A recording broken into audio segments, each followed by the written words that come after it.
ഒരു ചെറിയ വാക്യം മാത്രം വായിക്കട്ടെ. വാക്യം വിസ്തൃതവും വിശാലവുമാണ്.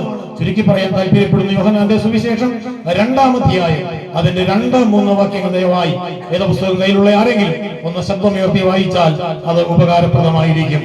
വിശുദ്ധ യോഹന്നാന്റെ സുവിശേഷം 2-ാം അധ്യായം അതിന്റെ 2-3 വാക്യങ്ങൾ.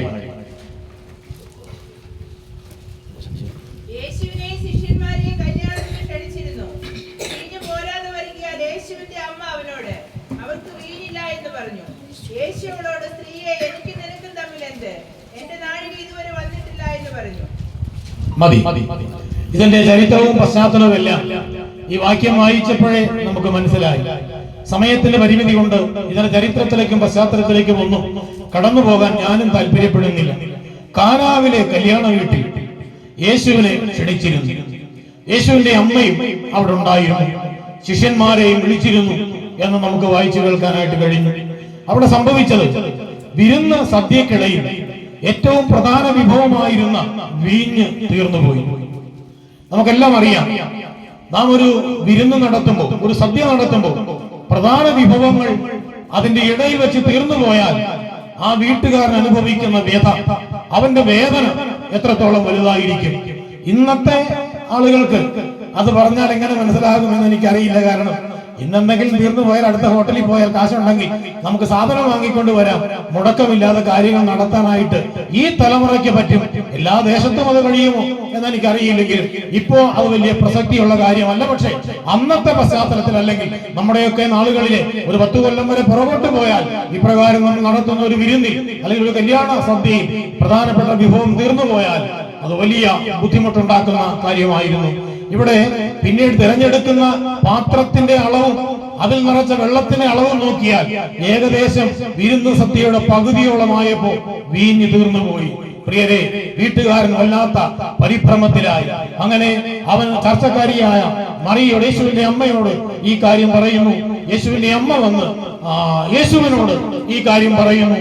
അപ്പോ യേശു പറഞ്ഞ മറുപടിയും നമ്മൾ വായിച്ചു കേട്ടു. ഞാൻ ആ ഭാഗത്തേക്ക് ഒന്നും കടന്നു പോകുന്നില്ല. അവിടെ സംഭവിച്ചൊരു കാര്യം, പ്രിയരെ, മനുഷ്യന്റെ കണക്ക് കൂട്ടലുകൾ തെറ്റി. അവർ ഇത്ര ആളെ വിളിച്ചപ്പോ ഇത്ര പേർക്ക് ഭക്ഷണത്തിന് ഇന്ന ക്രമീകരണങ്ങൾ വേണമെന്നെല്ലാം കണക്ക് കൂട്ടിയിട്ടാണ് അവർ ആ ക്രമീകരണം ചെയ്തത്. പക്ഷെ നിർഭാഗ്യവശാൽ ആ കണക്ക് കൂട്ടലുകൾ തെറ്റിപ്പോയി. അതുകൊണ്ടാണല്ലോ ഇടയ്ക്ക് വെച്ച് അത് തീരാനിടയായി തീർന്നത്. ഇന്നത്തെ സാഹചര്യം നമ്മൾ നോക്കിയാലും നമുക്കറിയാം, പലപ്പോഴും മനുഷ്യന്റെ കണക്ക് കൂട്ടലുകൾ തെറ്റുകയാണ്. നാം എന്തെല്ലാം കണക്ക് കൂട്ടലുകളാണ് നമ്മുടെ ജീവിതത്തിലുള്ളത്. ഏത് മനുഷ്യനെ നോക്കിയാലും കണക്ക് കൂട്ടാത്ത മനുഷ്യനില്ല.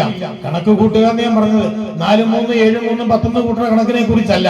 അവന്റെ ജീവിതത്തിൽ അവന്റെ ക്രമീകരണങ്ങളെ കുറിച്ചുള്ള പദ്ധതികൾ അവൻ കണക്ക് കൂട്ടുകയാണ്. നമുക്കൊരു കുഞ്ഞ് ജനിച്ചാൽ കണക്ക് കൂട്ടലുകൾ ആ നിലയിൽ ആരംഭിക്കും.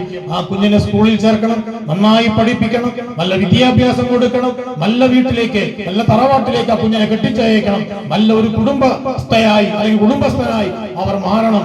ആ നിലകളിലൊക്കെയുള്ള കണക്ക് കൂട്ടലുകൾ നമ്മൾ ആരംഭിക്കും. അതിന് കണക്ക് കൂട്ടലുകൾ മാത്രമല്ല, നമ്മുടെ അധ്വാനങ്ങളും നമ്മുടെ പരിശ്രമങ്ങളെല്ലാം ആ നിലയ്ക്ക് വരും. കൃഷി ചെയ്യുമ്പോൾ നമുക്കറിയാം, നമ്മളൊരു കൃഷി നടുമ്പോ ചെയ്യുമ്പോൾ നമുക്ക് ആ കൃഷി കൊണ്ട് ഇത്ര വരുമാനം കിട്ടും, അതുകൊണ്ട് ഇന്ന കാര്യം ചെയ്യണം എന്നൊക്കെ നമുക്ക് കണക്കൂട്ടലുകളുണ്ട്.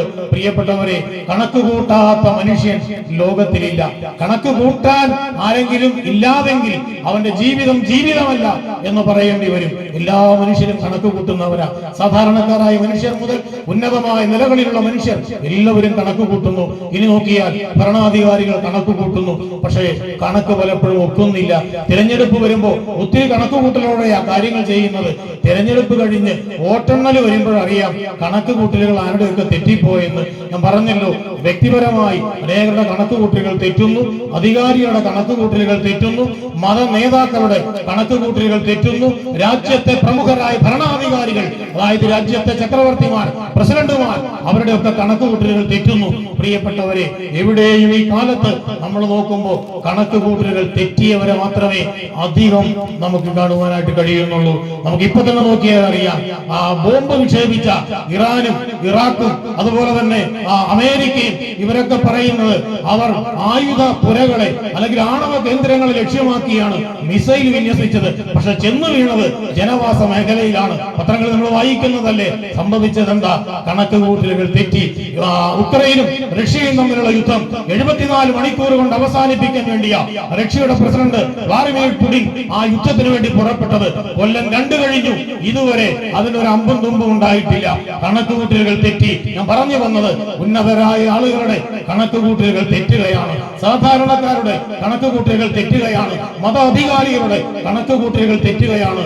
എല്ലാ മനുഷ്യരുടെയും ഏകദേശം മിക്കവാറും എല്ലാവരുടെയും കണക്കുകൂട്ടലുകൾ തെറ്റുന്നു. പ്രിയമുള്ളവരെ, നമ്മളൊരു പശുവിനെ വാങ്ങി, സാധാരണക്കാരുടെ കാര്യം പറയാം, നമ്മളൊരു പശുവിനെ വാങ്ങിയപ്പോ നമ്മുടെയൊക്കെ കണക്കുകൂട്ടൽ ഒരു 10 ലിറ്റർ പാലെങ്കിലും കുറഞ്ഞത് അതിന് കിട്ടുമെന്നായിരുന്നു. അങ്ങനെ ആ പശു പ്രസവിച്ചു. കറവ ആരംഭിക്കും മുമ്പേ അതിന് അകിട് വീക്കം വന്നു, അതിന്റെ പാലുകൾ വറ്റിപ്പോയി, കണക്കുകൂട്ടലുകൾ തെറ്റി. ബാങ്കിൽ നിന്ന് ലോൺ എടുത്തോ, അയൽവക്കത്തുനിന്ന് കടം വാങ്ങിയോ, ഏതെങ്കിലും നിലയിലൊക്കെ ആകാം നമ്മളത് വാങ്ങിയത്. നമ്മളൊരു 500 അല്ലെങ്കിൽ 1000 വാഴ നടുമ്പോ നമുക്കൊരു പ്രതീക്ഷയുണ്ട്, 1000 കൊല വെട്ടാം, 1000 കൊല വെട്ടിയാൽ കിലോയ്ക്ക് 50 രൂപയ്ക്ക് വിറ്റാൽ ഇത്ര രൂപ കിട്ടും, അത്രയും രൂപ കിട്ടിയാൽ എന്റെ വീടൊന്ന് പുതുക്കി പണിയാം, അല്ലെങ്കിൽ എന്റെ വീടൊന്ന് തേച്ച് വൃത്തിയാക്കാം, അല്ലെങ്കിൽ എന്റെ കുഞ്ഞിന്റെ ഉപരിപഠനം നടത്താം. ഇങ്ങനെയൊക്കെയാണ് നമ്മുടെ കണക്കുകൂട്ടലുകൾ. എന്നാൽ പ്രിയപ്പെട്ടവരെ, ഒരു ചെറിയ കാറ്റ് വന്നാൽ ആ കണക്കുകൂട്ടലുകൾ തെറ്റും. വാഴ ഒടിഞ്ഞു പോകാം, വാഴയ്ക്ക് ഒരു വരൾച്ച വന്നാൽ, അല്ലെങ്കിൽ ഒരു വെള്ളപ്പൊക്കം വന്നാൽ, ഇതെല്ലാം കണക്കുകൂട്ടലുകളും തെറ്റിപ്പോകുന്നതാണ് എന്ന് നമ്മൾ നന്നായി തിരിച്ചറിയണം. ഞാൻ കണക്കുകൂട്ടി ഒരു മനുഷ്യന്റെ കാര്യം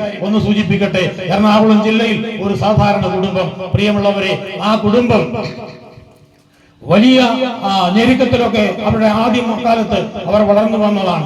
എന്നാൽ പശുവിനെ വളർത്തി, ആടിനെ വളർത്തിയൊക്കെ അവർ ഒരു അത്യാവശ്യമുള്ള നിലയിലേക്ക് വന്നു. അതിന്റെ ഫലം കൊണ്ട് ഒരു ചെറിയ റബ്ബർ തോട്ടം വാങ്ങി, പിന്നെ റബ്ബർ വെട്ടിയും ഒക്കെ ആയിട്ട് വലിയ കുഴപ്പമില്ലാതെ അവർ ജീവിച്ചു പോകുന്നു. അവരുടെ മൂത്ത മകൾ SSLCക്ക് പഠിച്ചപ്പോ നന്നായി പഠിക്കുന്ന ആ കുഞ്ഞിന് അന്ന് ഡിസ്റ്റിങ്ഷൻ കിട്ടി. SSLCയിൽ അങ്ങനെ ആ കുഞ്ഞ് നല്ല മാർക്കോടെ പാസ്സായി. +2 അഡ്മിഷൻ കിട്ടി. ആ കുഞ്ഞ് നന്നായി +2 പഠിച്ചു, +1 പഠിച്ചു. +2 കാലം വന്നപ്പോഴേക്കും പ്രേമം എന്ന് പറയുന്ന ഒരു സംഭവം ആ കുഞ്ഞിനെ എവിടെന്നോ കയറി ബാധിച്ചു. അവസാനം പഠിത്തത്തിൽ പിന്നോട്ട് പോയി. +2 പരീക്ഷയിൽ കഷ്ടി അങ്ങ് പാസ്സായി എന്ന് മാത്രമേ ഉള്ളൂ. പിന്നീട് അവളോടൊപ്പമുള്ള ആ കുട്ടികളൊക്കെ ഡിഗ്രിക്ക് ചേർന്നപ്പോ അവൾക്കും ഡിഗ്രിക്ക് ചേരണം, നിവർത്തിയില്ല. കാരണം നല്ല മാർക്കില്ലാതെ ഇന്ന് തൃശ്ശൂരൊക്കെ നോക്കിയാൽ അറിയാം, 100% മാർക്ക് അല്ലെങ്കിൽ ഫുൾ A+ ഉണ്ടെങ്കിൽ പോലും തൃശ്ശൂരിലെ കോളേജിൽ അഡ്മിഷൻ കിട്ടാൻ പ്രയാസമുള്ള ഒരു കാലമാണ് ഇപ്പൊ. കേരളത്തിലെ കാര്യം പൊതുവിലല്ല, ഒരു കാര്യം മാത്രം സൂചിപ്പിച്ചെന്നേ ഉള്ളൂ. അപ്പൊ അതുകൊണ്ട് വലിയ ബുദ്ധിമുട്ടായി പോയെങ്കിലും പലരുടെയും കാല് പിടിച്ച കുഞ്ഞിന് ഒരു അഡ്മിഷൻ മേടിച്ചു കൊടുത്തു. അത് സയൻസ് ഗ്രൂപ്പ് എടുത്ത് ഡിഗ്രിക്ക് ആ കുഞ്ഞ് പഠിച്ചു. ഡിഗ്രി കഴിഞ്ഞപ്പോ അവിടെയും കഷ്ടി പാസ്സായി എന്ന് മാത്രമേ ഉള്ളൂ. അപ്പോഴും ഞാൻ ആദ്യം പറഞ്ഞ 2 അക്ഷരമുള്ള ആ സാധനം ആ കുഞ്ഞിനെ വേട്ടയാടിക്കൊണ്ടിരുന്നു. അത് കഴിഞ്ഞ് ആ കൂടെയുള്ള കുഞ്ഞുങ്ങളെല്ലാം, കൂടെ പഠിച്ചവരെല്ലാം നല്ല മാർക്ക് വാങ്ങി. അവരൊക്കെ എഞ്ചിനീയറിംഗിനും ഡോക്ടറേറ്റ് മെഡിസിനും ഒക്കെ ആയി പലയിടങ്ങളിൽ ഇന്ത്യയുടെ പല ഭാഗത്തേക്ക് അവർ പഠിക്കാനായിട്ട് കടന്നുപോയി. ഈ കുഞ്ഞിനും ആഗ്രഹമുണ്ടായിരുന്നു മെഡിസിന് ചേരണമെന്ന്. പക്ഷേ അതിനുള്ള മാർക്കില്ല. അവർ കയറി ഇറങ്ങാത്ത മെഡിക്കൽ കോളേജുകളില്ല. അവസാനം ഒരിടത്തും അഡ്മിഷൻ കിട്ടിയില്ല. വലിയ നിരാശയോടെ വീട്ടിൽ വന്നു. പ്രിയമുള്ളവരെ, ആ കുഞ്ഞ് പറഞ്ഞു, എനിക്ക് മെഡിസിൻ അഡ്മിഷൻ കിട്ടണം, എന്ത് ത്യാഗം ചെയ്താലും.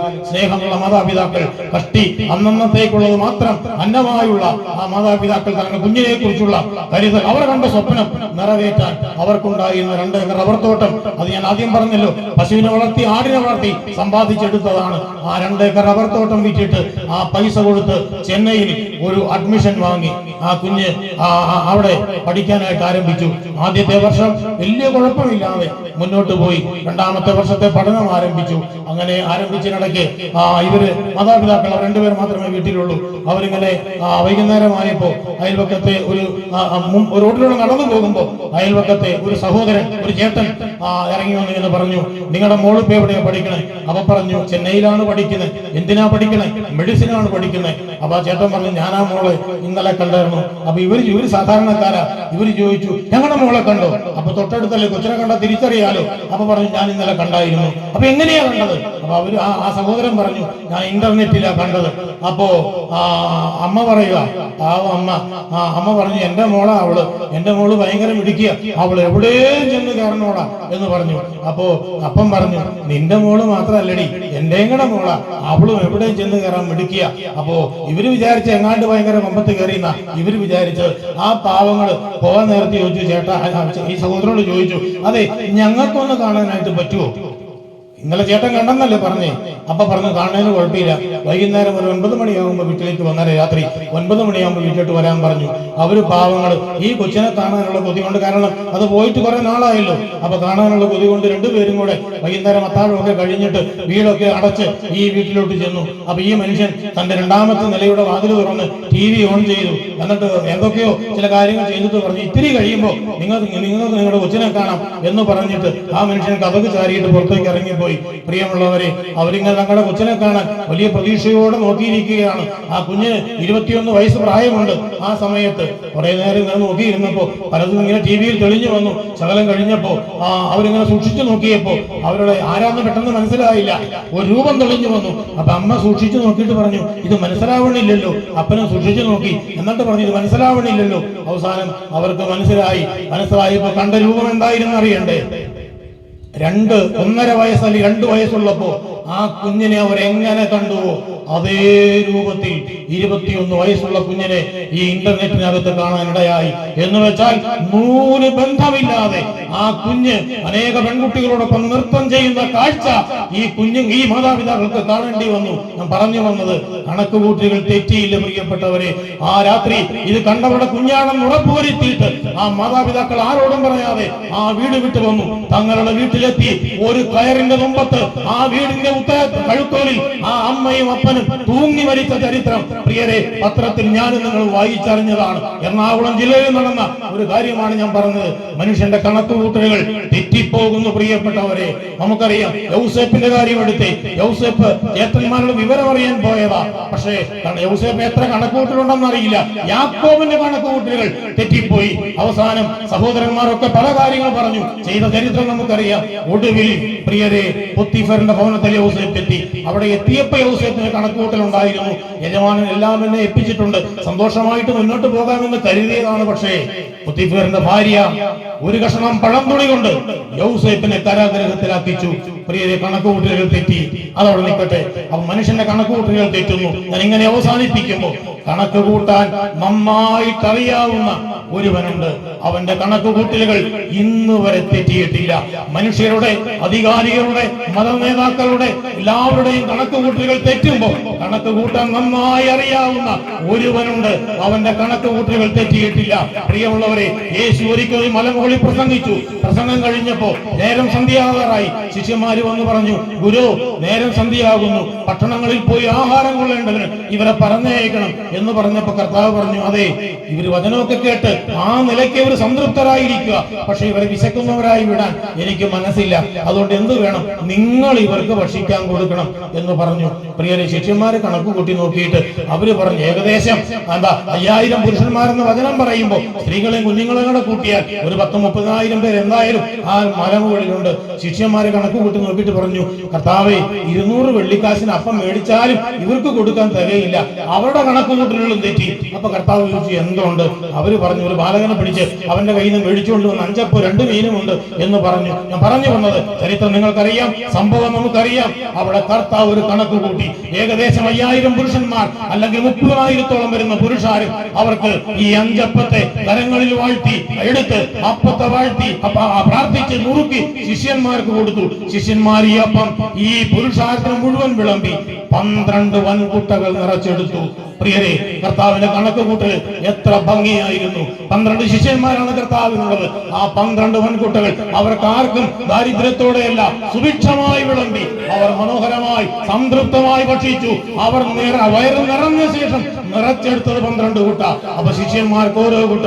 എന്നിട്ട് കർത്താവ് പറഞ്ഞു, നിങ്ങൾ ഇത് ഭൂലോകത്തിലൊക്കെയും കൊണ്ട് നടന്ന് വിളമ്പാൻ, അപജീവന്റെ അപ്പമാ വിളമ്പാനായിട്ട് പറഞ്ഞവരെ ഏൽപ്പിച്ചു. പറഞ്ഞു വന്നത്, കണക്ക് കൂട്ടാൻ അറിയാവുന്ന കർത്താവിന്റെ കയ്യിലേക്ക് കരങ്ങളിലേക്ക് പ്രിയപ്പെട്ടവരെ നമ്മുടെ ജീവിതത്തെ ഏൽപ്പിച്ചു കൊടുത്താൽ ജീവിതത്തിന്റെ വഴികളിൽ നമ്മുടെ കണക്കുകൂട്ടൽ, മക്കളെ കുറിച്ചുള്ളത്, മാതാപിതാക്കളെ കുറിച്ചുള്ളത്, ഭാര്യയെ കുറിച്ചുള്ളത്, ഭർത്താവിനെ കുറിച്ചുള്ളത്, കണക്കുകൂട്ടലുകൾ തെറ്റുമ്പോ കണക്കുകൂട്ടാൻ അറിയാവുന്ന ഒരു തമ്പുരാൻ സ്വർഗത്തിലുണ്ട്. യേശു എന്നാണ് അവന്റെ പേര്. ആ യേശുവിന്റെ കരങ്ങളിൽ നമ്മുടെ കണക്കുകൾ ജീവിതമാകുന്ന പുസ്തകത്തെ ഏൽപ്പിച്ചാൽ ഭംഗിയായി അവൻ കണക്ക് കൂട്ടും. നഷ്ടങ്ങളുടെ കണക്കുകൾ മാത്രം പറയുന്ന പ്രിയരെ, ലാഭത്തിന്റെ കണക്കിലേക്ക് വരാൻ യേശു പറഞ്ഞു, ഒരു മനുഷ്യൻ സർവ്വലോകവും നേടിയാലും അവന്റെ പ്രാണനെ കളഞ്ഞാൽ എന്ത് പ്രയോജനം? അവന് പ്രേമാൽ പ്രാണനെ കളയാതെ വചനം പറയുന്നു, ദൈവ വിഷയമായി സമ്പന്നനാകാൻ ദൈവത്തിന്റെ വചനം നമ്മെ ഓർമ്മപ്പെടുത്തുമ്പോൾ നഷ്ടങ്ങളുടെ കണക്ക് മാറ്റി നന്നായി കണക്ക് കൂട്ടുന്ന തമ്പുരാന്റെ മുമ്പിൽ നമ്മുടെ ജീവിതത്തെ സമർപ്പിച്ചാൽ അവൻ കണക്ക് കൂട്ടും. നമ്മുടെ കുടുംബത്തിന്റെ കണക്കുകൾ നേരെയായി തീരും. നഷ്ടമില്ലാതെ ലാഭകരമായി മുന്നോട്ട് പോകാൻ തക്കവണ്ണം നമുക്കിടയായി തീരും. ആ ലാഭം നമ്മുടെ നിത്യജീവനാകട്ടെ എന്ന് ഓർമ്മപ്പെടുത്തിക്കൊണ്ട് ഞാൻ എന്റെ വാക്കുകൾക്ക് വിരാമം കുറിക്കുന്നു. കർത്താവ് നമ്മെ ധാരാളമായിട്ട് അനുഗ്രഹിക്കട്ടെ.